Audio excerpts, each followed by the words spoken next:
اور ایک کھلاڑی نے آتا تھا، اس نے کہا بیویاں ہمیں روٹیاں نہیں دیتی کہ نکل جاؤ بے غیرت، اتنے بڑے بڑے انعام و اکرام لیتے ہو اور ہار گئے ہو۔ تو جی تو یہ فانی زندگی ہے، اس میں بقا کے اعمال ضروری ہے۔ اگر یہ کراچی پوری ایک شخص کی ملکیت ہو جائے تب بھی وہ سیر نہیں ہوگا۔ یہ پاکستان کے بڑے صدور گزرے ہیں اور وزیر اعظم گزرے ہیں، اور آپ دیکھ رہے کیا حشر نشر ہے۔ یہ اللہ دکھانا چاہتے ہیں کہ اس ذلیل دنیا کے لیے آپ اتنے محنت کر رہے ہیں اور اتنی پریشانیاں اٹھا رہے ہیں۔ ہمارے یہاں ایک خادم تھا، میرے یہاں طالب علم تھا، بہت فقیر مزاج تھا اور وہ سادہ تھا۔ تو یہ جو فتنہ آخر زمان نکلا ہے نا موبائل، اس کا بڑا ماہر تھا۔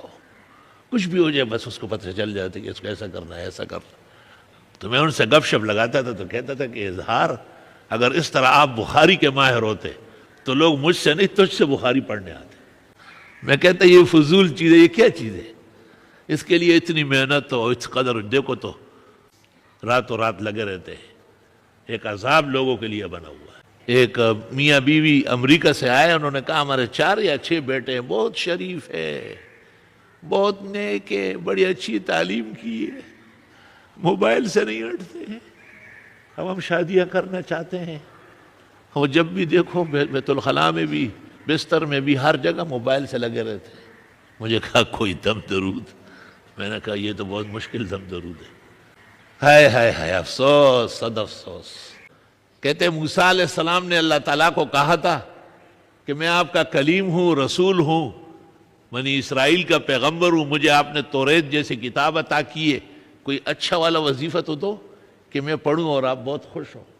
حق تعالیٰ نے کہا موسیٰ پڑھو لا الہ الا اللہ، لا الہ الا اللہ۔ موسیٰ علیہ السلام نے کہا اللہ ہی تو سارے لوگ پڑھتے ہیں۔ فرمایا اے موسیٰ میری خدائی میں مجھے اس سے زیادہ وزندار کلمہ معلوم نہیں ہے۔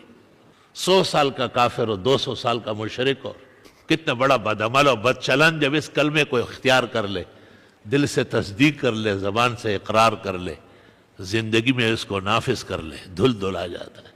حدیث شریف میں ہے کہ اس کلمے کو اخلاص سے پڑھنے والا سیدھا جنت جائے گا، سیدھا جنت۔ نورہم یسعی بین ایدیہم، یہ کلمہ قیامت کے میدان میں ایک روشنی بن جائے گا اور آگے آگے جائے گا اور لوگوں کو کہے گا میرے پیچھے آؤ۔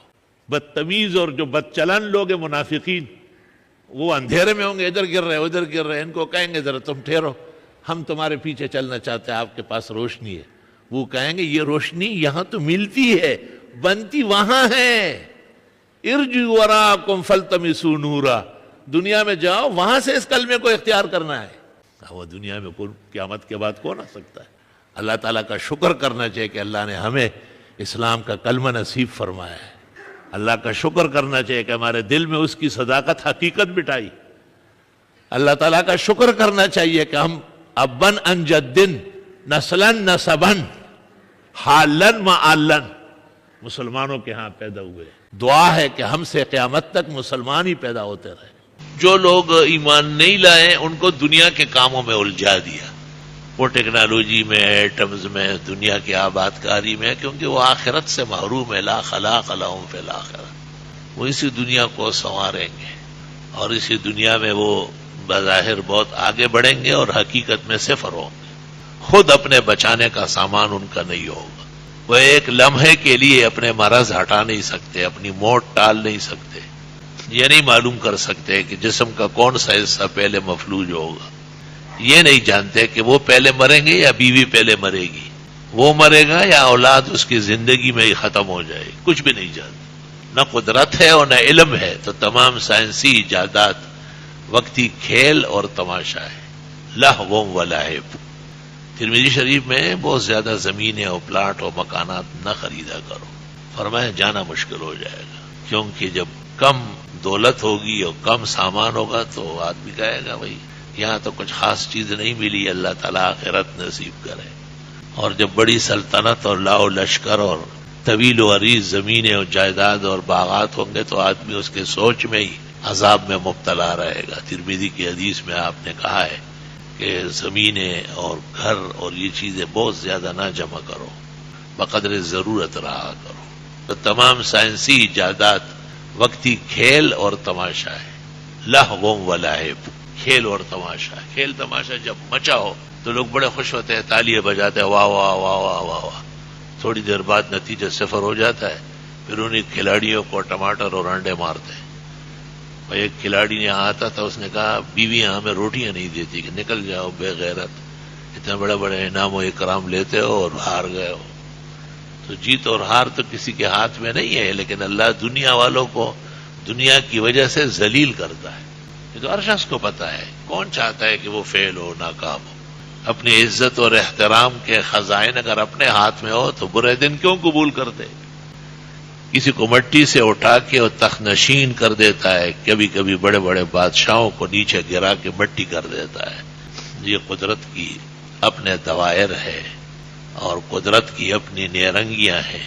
حدیث میں ہے، نظام میں اللہ نے نہ فرشتے کو، نہ نبی کو، نہ ولی کو، نہ آسمانی مخلوق کو، نہ زمینی کو شریک بنایا ہے. سب کو اپنے نظام کے سامنے بے بس بنایا ہے. چونکہ ایمان والے ایمان لائے ہیں، اللہ کو وحدہ لا شریک تسلیم کر چکے ہیں. اللہ کا لاکھ لاکھ شکر، کرم ہے، احسان. ہم نے کب کہا ہے کہ تم انجینئر مت بنو؟ اس کی ضرورت ہے؟ یہ مسجد کسی اچھے انجینئر کا نقشہ ہے. کون کہتا ہے کہ تم ڈاکٹر مت بنو؟ بہترین ڈاکٹروں کے لیے دل و جان سے دعائیں نکلتی ہیں. تم شوق سے کالج میں پڑھو، پارک میں کھیلو، جائز غباروں میں اڑو، چرخ پہ جھولو، بس ایک سخن بند ہے عاجز کا رہے یاد، اللہ کو اور اپنی حقیقت کو نہ بھولو. اپنی حقیقت تو سمجھنا چاہیے تھا کہ کہاں تھے آپ؟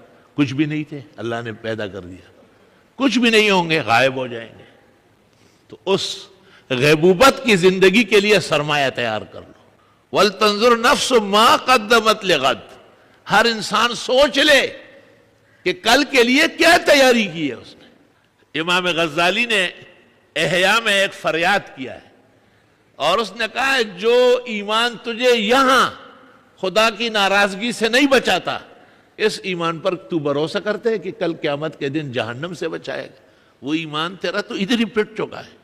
اسی لیے سود کو اسلام کہا گیا، ڈانس اور تمام گانے بجانے کو ملکی ثقافت کہا گیا، اور مرد اور زن کے اختلاط کو سیاست کہا گیا، اور دوسروں کے پوجا کرنے کو خارجہ پالیسی کہا گیا، اور شاعر پر ہر طرف سے تابڑ توڑ حملوں کی بھرمار ہے.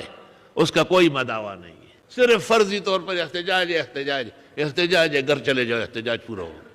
السلام علیکم. جی دوستو، آپ نے دیکھا اور سنا شیخ مفتی ظہور علی خان رحمۃ اللہ علیہ کو کہ شیخ مفتی ظہور علی خان رحمۃ اللہ علیہ کیا بیان فرما رہے تھے.